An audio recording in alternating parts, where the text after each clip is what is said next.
Today's British Scratch rum, I am talking about Sugar House and their white unaged rum. So Sugar House is one of those brands I haven't actually given that much love to as yet on this channel. This is a brand new bottle to me, and actually the first, I've tasted them before at rum fests and those kind of things. But as you know, when you go to these things, there are hundreds of rums for you to try. And while you do try them, and they are great places to go and try rum, you know, the overriding memory doesn't really kind of sort of stick with you of what it actually tastes like, and even knowledge to a certain extent, because you're just bombarded with so many different palettes, so many different flavors, so many different rums. So this is kind of my first tasting, sitting down at the bar properly with this. My first actual rum that I sort of owned from them is courtesy of Big G Geraint in our Discord, in our membership community. He was lucky enough to get, I think it was 80 bottles or 60 bottles, but he was one of the fortunate for his good lady that bought him a bottle for his birthday, the Blood Tub batch number 2. The link on their homepage doesn't seem to be opening now, because literally it sold out within days. It was the batch was that small that it just wasn't much about. So I can't give you any knowledge on this. Also, I'm think it was, unless G's put it actually on the pouch. No, I think it's a 3-year-old rum, but don't hold me to that. So I can't give you any kind of descriptors on this.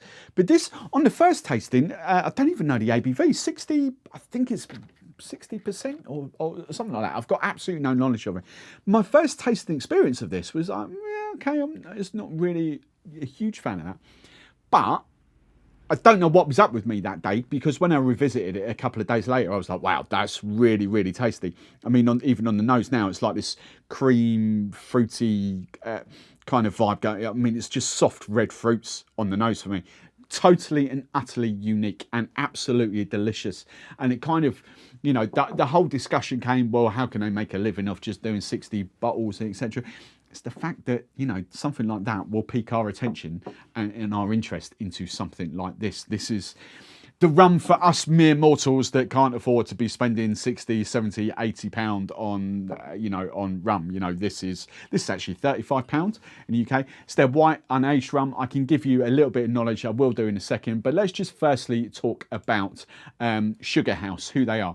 So I know they were established in 2017. I did know that, but it says it right at the top of their homepage. I'm going to read you a couple of bits off their website. You can go away and look at this yourself if you want, but a couple of bits on the website. Sugar House rum takes its name from the original 17th century rum producers of Scotland, the Glasgow Sugar Houses. There were 4 sugar houses in total around the city, imported and refined Muscovado sugar from the West Indies, and inevitably, I can't never say that word, inevitably produced rum. Rum in Scotland became the preferred go-to spirit even over whiskey. Rum is so much better than whiskey, isn't it? Of course it is. Became the preferred go-to spirit, and was even banned for a brief period in 1695 to 1696. That is, without doing the flipping maths, 325 plus years ago. They were creating rum in Scotland 325 years ago. Absolutely mind-blowing. Because it was banned, to finish off the paragraph, it was banned because sales of it overtook whiskey. So that's how kind of popular it was. Other little facts we can give you about this, as I said, Glasgow. So we get into actual specifics here. Premium grade came molasses, and we know there is various different grades of molasses out there. Some I've kind of deep dived a little bit into with some British rum producers. Some have told me that it's not, the molasses they use are not the best of the best, and quite simply it'll be the flipping most expensive. However, some really, really do, and that becomes apparent when you actually taste the rum itself. So there are some that are using the top, there are some that are using kind of the next level down. Grade A molasses, soft Scottish water. We know kind of, that's something we haven't really deep dived on, that water really does, because in the distillation process and in diluting down from like 80, 90% ABV down to this is 43% ABV, your water does play a huge role in that. And water around where I am in Cambridge is terrible. And yet water back home down in Cornwall is absolutely lovely. And that's the same in the Lake District, in the Peaks, in Scotland. You know, depending where your water is, can really make or break your rum, even if it goes through filters and God knows what. So water plays a huge role in this. Distilled in a 1,400 litre copper pot still with a rectifying column. And the fermentation time, was 5 to 7 days. Now there's already a slight difference here to a couple of the distilleries I've visited, because as I say, they've got a rectifying column on their actual, so comes off the pot still. And what they've put on here on the website is that the rectifying column acts as multiple distillations in one pass, which leaves the still as the rum around 90% ABV, which allows them to analyse every drop of the distillate and only allowing the most flavourful elements. Did I just say elephants? I meant to say elements, but if I said elephants, just think of elephants. You're definitely picturing elephants now, aren't you? Big grey ones with big ears. So, I wish I'd done... You know, I wish the photos of scratch rum should hopefully do it justice, but just the difference in, I'm not saying better or worse, but just the difference in techniques of distilling in the UK and in Britain has got me excited, because, you know, some are not using rectifying columns at all. Some are actually just off the pot and are utilising every single drop that comes off the still. So different, there's no better or no worse, there's just different, which is absolutely amazing. And I've just had another little sip of that. I can't stop sipping this. I'm absolutely devastated that I haven't got a bottle of this, because this is growing on me a lot. And I've got a tiny, I keep having like 5 or 10 milligrams. I've got a tiny little bit left there. But it's absolutely gorgeous, like really feisty but vibrant red fruits. It's totally unique to any other kind of British rum that I've had. But we're here today to talk about the more accessible one. These guys are a small distillery, like a lot of the British rum distillers. So even at the time of looking at this, I think I was probably one of the lucky few to get one of the last bottles, because they're out of stock, which when they're out of stock, you know, it relies on them redistilling and then rebottling, and then when your fermentation times takes 5 to 7 days, you know, if you have a massive run, you are simply not going to be producing rum 24/7.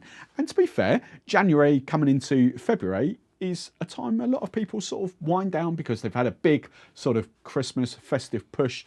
Everyone's entitled to a break and a holiday. But let's really get into the nuts and bolts of this rum. There's not really much I can tell you off the bottle. There's no sort of descriptors. The website is a little bit more descriptive, and the website absolutely nails it. So the only thing I can really tell you, 43% and pot still. On the flipping nose, as I said, the wording on the website nails this a treat, because again, this actually reminds me of scratch rum in the pineapple notes. There's pineapple, there's mango, there's a little sort of dull spice note. It's not cinnamon, it's not... It might be sort of... I'm kind of sort of saying pepper, but there might be like a little hint of ginger in there as well. And I do. And this is what fascinates me by this, because I get stone fruit vibes off this, which I generally only get off...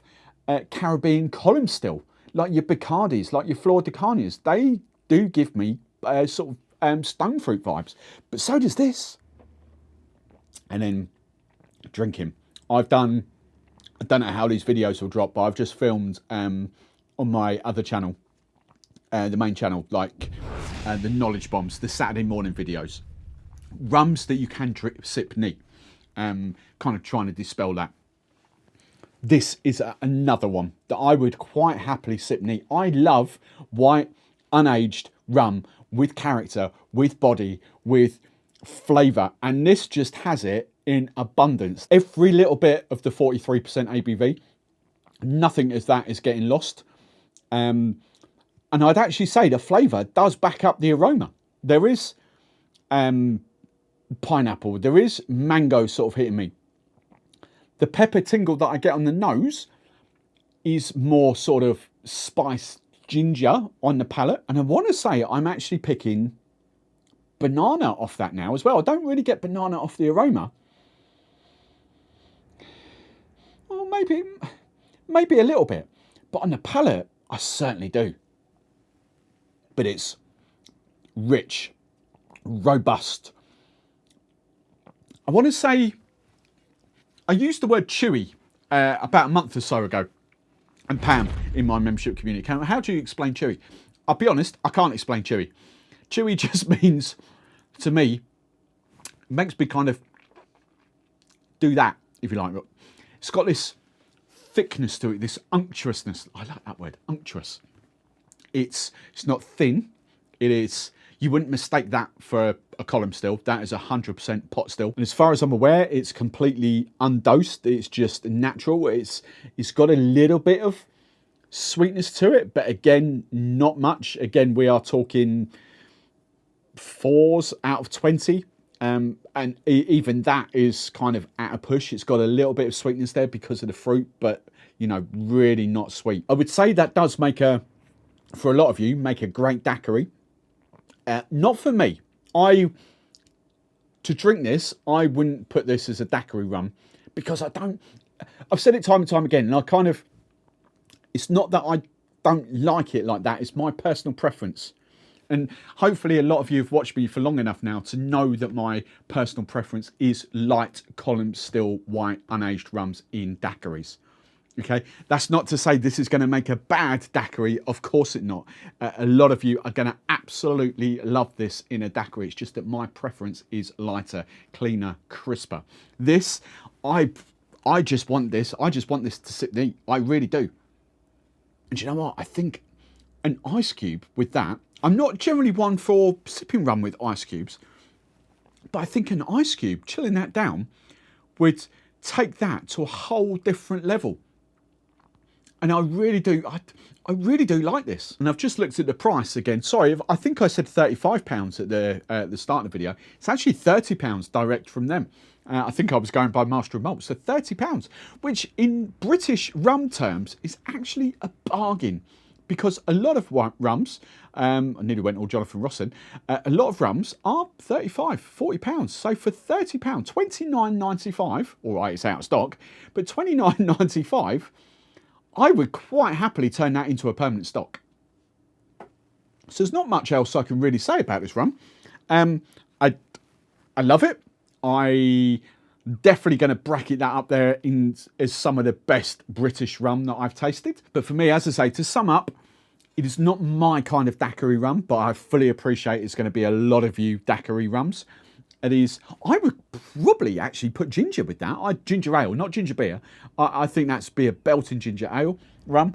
The Stratford sodas, I cannot pick any one of those that wouldn't work with this. I think that's an all-rounder then.